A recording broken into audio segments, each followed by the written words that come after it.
എമ്പുരാൻ പടം വണ്ടിയിൽ കാണാൻ വരുന്നു. മാർച്ച് 27 രാവിലെ 6 മണിക്ക് ചോദിക്കുക. ആറാട്ടെണ്ണം വനിതാ തിയേറ്ററിലുണ്ടാവും. വനിതാ തിയേറ്റർ ഫേമസ് ആയിട്ട് എൻ്റെ തന്നെയാണ്. വനിതാ തിയേറ്ററിൽ മാർച്ച് 27 രാവിലെ 6 മണിക്ക് കാണാം. Thank you, good information. ടീക്കെ അപ്പോൾ ആറാട്ടെണ്ണ നിങ്ങൾ അവിടെ വേണം. ജൂനിയർ ലാലേട്ടൻ കുറേശ്ശെ എബ്രഹമായിട്ട് നിങ്ങളെ വനിതാ തിയേറ്ററിൽ വേണം. എന്നാലേ വനിതാ തിയേറ്ററിൽ നമുക്ക് ഓളം കൊണ്ട് കത്തിക്കാൻ പറ്റുള്ളൂ. അതുപോലെ തന്നെ സയാദ് മസൂദ് ഖാനായിട്ട് ഞാൻ അവിടെ പ്രത്യക്ഷപ്പെടും, നിങ്ങളുടെ വലങ്കൈയായിട്ട്, ജൂനിയർ രാജുവേട്ടൻ. അപ്പൊ നമുക്കങ്ങനെ 27 അടിച്ചു പൊളിക്കാം. അതുപോലെ തന്നെ ഒറ്റ ഡയലോഗ്, പണ്ട് രാജുവേട്ടന്റെ ഫിലിം ഇറങ്ങുമ്പോൾ രാജപ്പ എന്ന് പറഞ്ഞ് കുറെ പേര് കളിയാക്കിയിട്ടുണ്ടായിരുന്നു. അദ്ദേഹം ഇന്ന് യങ്സ്റ്റാർ സൂപ്പർ സ്റ്റാറിലേക്ക് കടന്നു. അതേപോലെ തന്നെ ഞാൻ വനിതാ തിയേറ്ററിൽ വരുമ്പോൾ കുറെ പേര് എന്നെ കല്ലെറിയാൻ വരും.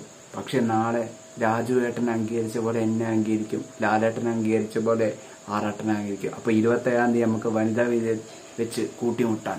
ആറാട്ടെണ്ണ, ലവ് യു.